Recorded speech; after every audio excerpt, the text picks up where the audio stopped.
Continuing on with the content as we dive right into Fantasy Football 2025. In this video, I'm going to reveal 4 players that I cannot stop drafting. Meaning I have to have them on all my rosters based on the talent, based on the current ADP. That being said, a player here, his ADP is going to absolutely skyrocket as we get closer to the season. I'm going to save him to the end. What I love him. I got to have him on all my rosters. I'm literally obsessed. Okay.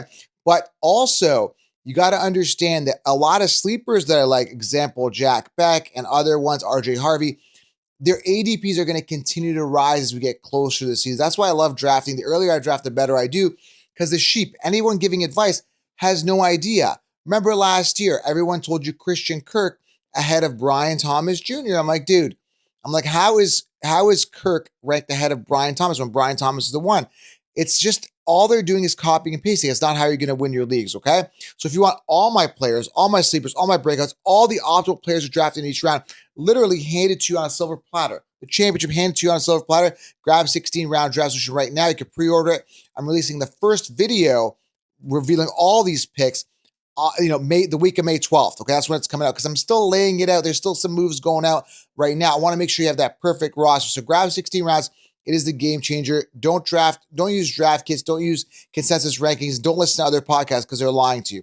You can listen to them as a point of reference of what not to do. But if you want to win, grab 16 rounds and hit subscribe, turn on the bell right here. Okay, let's dive into this. Okay, I'm super excited. And the last guy, like I said, I got to have him everywhere. The other guys, if I miss out, I have really good plans. I got plans for everybody in case I miss out per round. That's why in 60 rounds, I give you multiple players that I love in each round. So if round 1, Bijan's gone, I get this guy, for example, right? Let's just dive into it. Let's start off with number 1 here. No particular order, but I got to, list it off. Marvin Harrison Jr. Listen, I got to have this guy everywhere. Current ADP round 3, 43 overall. And what I love about this guy, I've talked about, is the talent and the opportunity. And there's nobody else on that depth chart. He literally came out of this draft untouched. Now, what's crazy is that he's sitting as, overall ADP 43 overall amongst all the players. But what's crazy is that Ladd McConkey, DJ Moore, and Higgins, for example, I just named 3 names here, are sitting way ahead of him. Ladd, overall 11, Higgins 14, DJ Moore 19. Like, dude, how are these guys? Like, how is Ladd McConkey coming off round 2? I get it. He had a good year, and I still like Ladd. I was the guy telling you to draft Ladd, but I liked him better round 7 to 9 last year. Round 2, a little expensive for me. They added Trey Harris there, right? Trey Harris could emerge as the one. They got more weapons now for Herbert. So I'm looking at it, like, as much as I like Ladd, he's not a true one. He's more of a slot guy, right?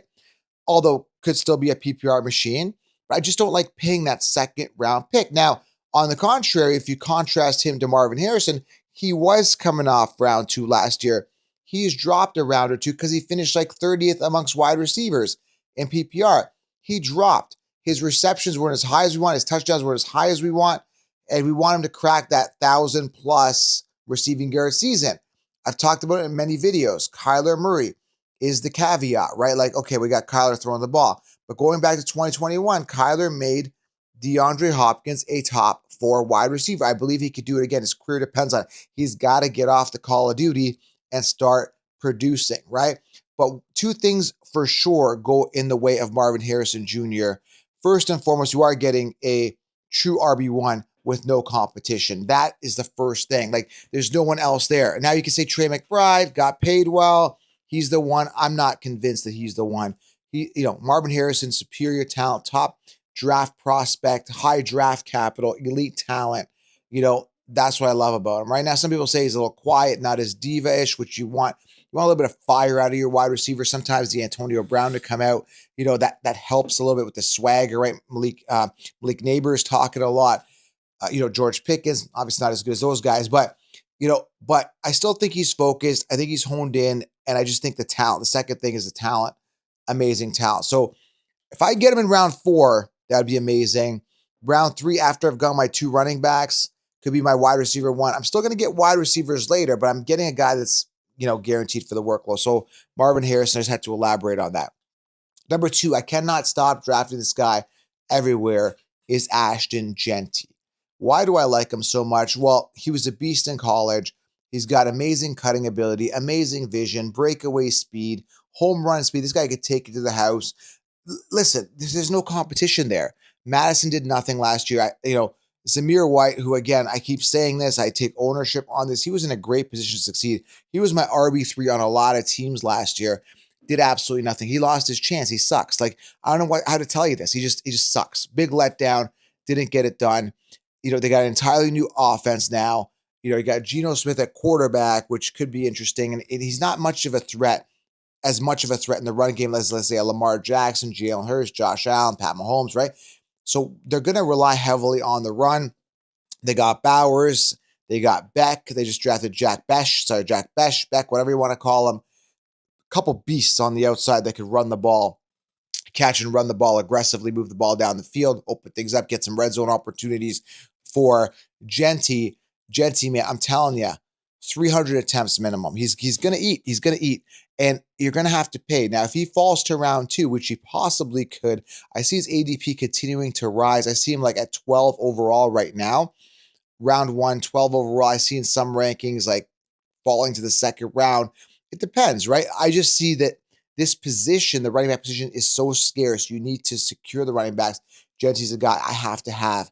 And if I'm deciding between him and Bijan, I got to see when I'm drafting who falls, how it's laying out. But obviously, I'm thinking Bijan first, but I would not have a problem with going with Jeanty at the 1.01 if I was forced with that decision. I got to still see how training camp goes a little bit more, get a feel for kind of what the news around him is, but absolutely love him, okay? Number 3 here.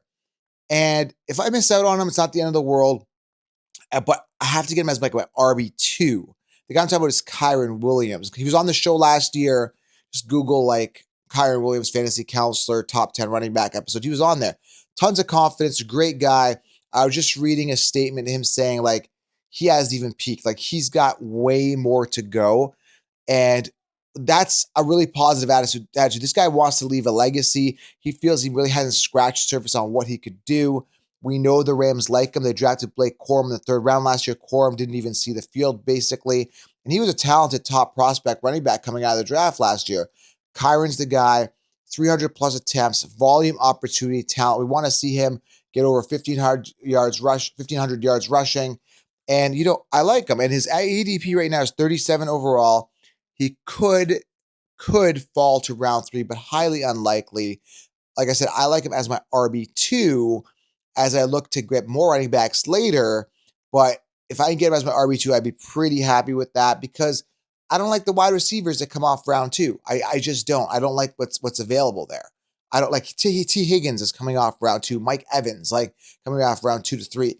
When you're looking at the wide receivers that are available in that round, Kyren seems just more of a tempting option than some of the wide receivers in around that point. Now, there's other good running backs you can get round 2. I think Josh Jacobs falls in that category. I think Bucky Irving falls in that category. It's up to you guys based on what your gut feeling tells you because they're all comparable. They're all comparable. I think Kyren with the youth upside, good offense. I think that he thrives this year yet again. As long as he doesn't get hurt. That's the main thing. Love him. And knock on wood, he's been pretty good. All right. Now, the number 1 here. Let's get to the final guy. I gotta have this guy on my rosters. You will not believe what his ADP is. Like, will not. Like, it's crazy. Before I get into that, make sure you guys do secure 16-round draft solution below. I've linked it below. And also, guys, join the Patreon Front Lions group for inside information. Waiver wire starts and sit throughout the season. Giving you guys my sleepers in there as well. But again, when you get 16 rounds, use code WIN to save. You'll be very happy. You'll be wowed. Okay, 16 rounds like to blow. All right, let's talk about the last guy who I love. His ADP is round 8. He's 107 overall. Before I tell you who it is, Stevenson, Ramondre Stevenson, who's pretty much lost his job to Henderson, is ahead of him at 105. ATN, who I'm not sold on. I think he sucks. Najee Harris is going to be the running back too. Juwan Jennings, who, San Francisco wide receiver, nothing special. Cooper Kupp and Justin Fields are all ahead of this guy. And I give you a couple sample names who I would not even draft half these guys I just mentioned. But the guy I'm talking, or probably all these guys, I don't even care for Najee, don't care for ATN, won't be drafting Stevenson, Jennings, Cooper Kupp or Fields. So won't be drafting any of those guys. But the guy who's sitting below them on the rankings, which is ludicrous, but I love it because I get him for value. But I got to get this guy a round or two before, because I think his ADP is going to skyrocket. Like I said, the guy I'm talking about is Caleb Johnson. Why do I love him? Well, we know the Steelers use Najee as a workhorse for the past 3 years. We know that. We know that Najee sucks. Terrible zone runner, terrible runner, period. Just not a good player. I would say he's average at best. He can move the chains a little bit, but you're never going to get that explosive run. His cutting ability sucks. Running to the outside, non-existent. Like, he did it, but it was just, it looks sluggish. Why do I like Caleb Johnson? He just looks like a better prospect. He looks he looks young. He looks hungry. He looks dynamic. He looks his vision's solid. He's had breakaway runs, even though he's like a 4.5, 4.6 speed. He's had those breakaway runs at college. I think there's multiple games over 100 plus yards. Like, this guy's going to get it done. They've got no threat there. Warren was limited to 120 attempts last year. Jaylen Warren is not a concern for me. Now, obviously, we got to figure out the quarterback situation. I think Rodgers comes in there eventually. You know, they just shipped off Pickens, Metcalf, obviously going to see a lot of double coverage. They got to address kind of what's going on there. If they're going to bring in a true wide receiver too, maybe Keenan Allen. You know, I think he's still a free agent, someone like that. Someone good enough to distract the defenses and open things up. We don't want stack boxes on my guy, Caleb Johnson. So, listen, I mean, like I said, workhorse running backs are, you know, going the way of the dinosaur. If you can get yourself a Caleb Johnson round 8, like I said, it's going to sky.